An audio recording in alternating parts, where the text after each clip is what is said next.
seorang tahanan misterius.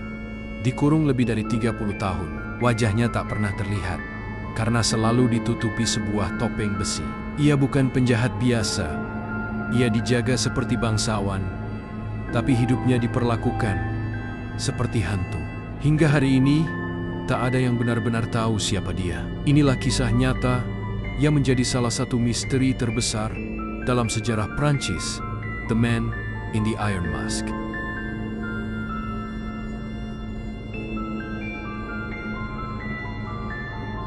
Pada abad ke-17, Prancis diperintah oleh Louis XIV, raja yang dijuluki The Sun King, Sang Raja Matahari.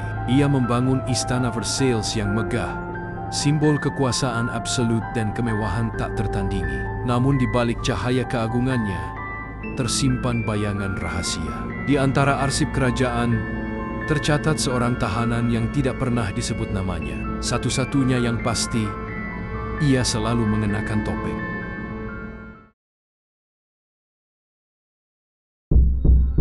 Catatan resmi menyebutkan, pria ini pertama kali ditahan di benteng Pignerol di perbatasan Prancis dan Italia. Dari sana ia dipindahkan ke Aix, lalu ke pulau kecil Saint Marguerite di Laut Mediterania, sebelum akhirnya dibawa ke penjara paling terkenal di Paris, yaitu Bastille. Dimanapun ia ditempatkan, perlakuannya selalu sama. Ia mendapat kamar yang lebih bersih dari tahanan biasa, makanan yang cukup layak, bahkan pakaian yang rapi. Tetapi ia dijaga dengan sangat ketat. Setiap penjaga yang ditugaskan kepadanya dipilih dengan hati-hati, dan mereka disumpah untuk tidak pernah berbicara tentang dirinya. Ia tidak boleh diizinkan menulis surat. Ia tidak boleh berbincang dengan tahanan lain. Dan yang paling mencolok, ia selalu mengenakan topeng.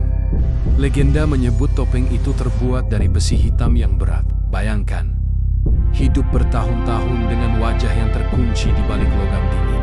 Namun beberapa sejarawan percaya, topeng itu mungkin hanya terbuat dari kain beludru hitam dengan lapisan logam tipis. Apapun kenyataannya, bagi rakyat Prancis, ia selamanya dikenal sebagai pria bertopeng besi.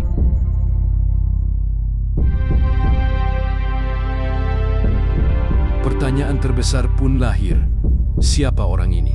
Sejak abad ke-17, banyak teori beredar. Ada yang mengatakan, ia adalah saudara kembar Raja Louis XIV.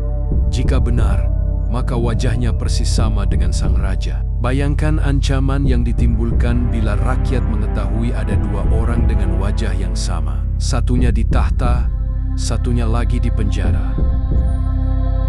Teori lain menyebut ia adalah seorang bangsawan atau pejabat tinggi yang mengetahui rahasia besar kerajaan. Rahasia yang bisa mengguncang stabilitas Prancis bila terungkap. Bahkan ada spekulasi lebih berani bahwa ia sebenarnya adalah ayah kandung Louis XIV sendiri. Sebuah kebenaran yang bisa merusak legitimasi raja di mata rakyat. Spekulasi ini semakin populer ketika penulis Alexander Dumas mengangkat kisahnya dalam novel The Vicomte of Brageland. Dumas menulisnya sebagai drama besar.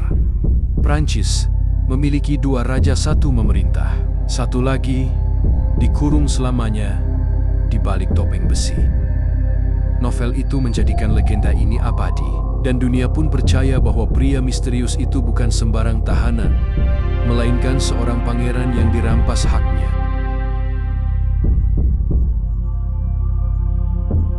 Tahun demi tahun berlalu. Pria bertopeng itu berpindah penjara, selalu ditemani gubernur penjara setianya, Saint Mars. Di setiap langkah, ia hidup terisolasi, tanpa nama, tanpa wajah, tanpa kebebasan.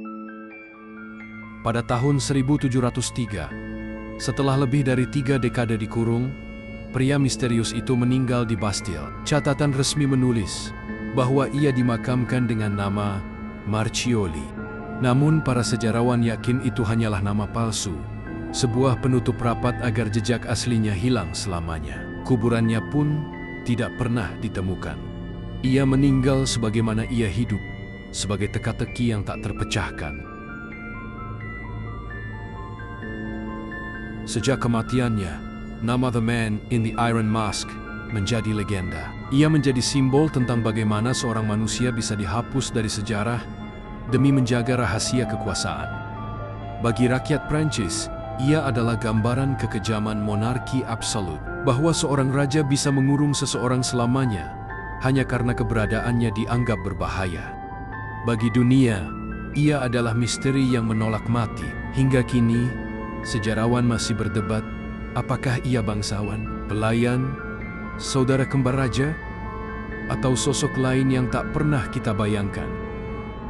Lebih dari 3 abad telah berlalu. Arsip demi arsip dibuka, teori demi teori disusun, namun identitas pria itu tetap tak terungkap. Dan mungkin, memang begitulah seharusnya. Karena kadang, misteri yang tidak terpecahkan jauh lebih kuat daripada kebenaran yang terbuka. The Man in the Iron Mask telah mati, tapi kisahnya akan terus hidup.